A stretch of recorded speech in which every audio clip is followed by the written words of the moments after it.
एक ऐसा देश जहां लगभग 39 करोड़ एकड़ भूमि में फसल बोई जाती हो और जहां 7 करोड़ एकड़ भूमि के लिए सिंचाई की व्यवस्था हो, तो बाहर से अनाज मांगना ना तो उसकी प्रतिष्ठा के लिए ना उसके आत्मसम्मान के लिए शोभा की बात है। पंडित श्री राम शर्मा आचार्य। पुस्तक का नाम खाद्यान्न संकट और उसका हल। पुस्तक परिचय। प्रस्तुत पुस्तक में खाद्यान्न के संकट और उसके संभावित हल पर प्रकाश डाला गया है।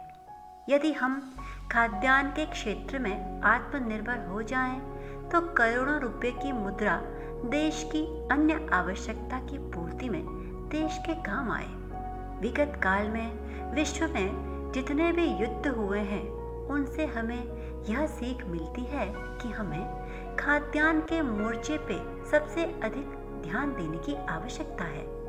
यदि हम चाहते हैं कि कोई अन्य देश प्रत्यक्ष या अप्रत्यक्ष रूप से हमारे राजनीतिक सिद्धांतों पर दबाव न डाले, तो हमें अन्न के मामले में आत्मनिर्भर होना होगा।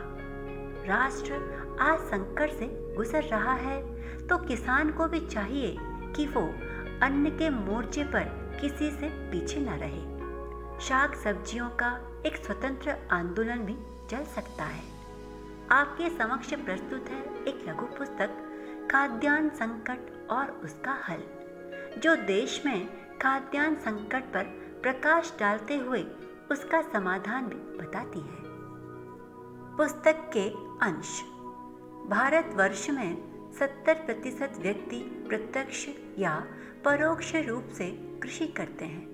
यह संख्या इतनी अधिक है कि यदि सभी किसान निश्चय कर लें कि वे राष्ट्र को किसी भी हालत में भूखा नहीं मरने देंगे और इस संकल्प को रचनात्मक रूप दे दें, तो भूखमरी 2 वर्ष में ही न जाने कहाँ चली जाए।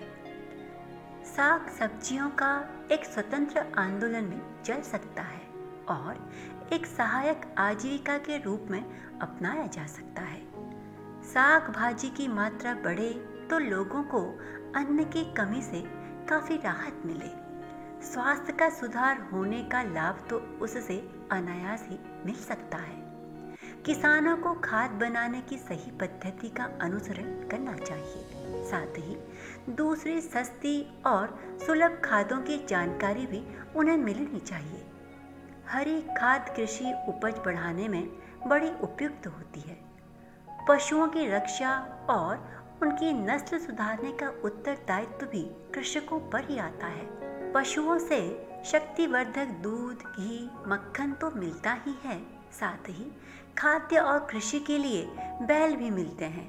इसलिए पशुओं को संपत्ति माना गया है। पाचन सुधार और विटामिन की दृष्टि से भी शाकाहार का बड़ा महत्व है। गेहूं, चावल आदि खाद्य पदार्थों का जितना कम उपयोग कर सकें, बचत उतनी ही अधिक होगी। सब्जी के साथ मोटे अनाज जैसे जौ, चना, मक्का, बाजरा का उपयोग करना बचत और स्वास्थ्य दोनों के लिए लाभदायक भी है। धार्मिक दृष्टि से व्रत उपवासों का महत्व माना गया है। पेट की पाचन क्रिया दुरुस्त रखने, मंदाग्नि मिटाने तथा अनेक दूसरी बीमारियों में भी पथ्य को परम उपयोगी कहा गया है। धार्मिक या स्वास्थ्य की दृष्टि से प्रतिदिन एक समय साप्ताहिक या आंशिक उपवास सभी को करना चाहिए। पुस्तक के कुछ बिंदु। सिंचाई के साधन विकसित किए जाएं। बंजर जमीन का पुनः उपयोगीकरण। फसलों और खेतों की सुरक्षा का प्रबंध किया जाए। सामूहिक कृषि की व्यवस्था। पशु संपत्ति की रक्षा। गल्ले की रक्षा एवं विक्रय।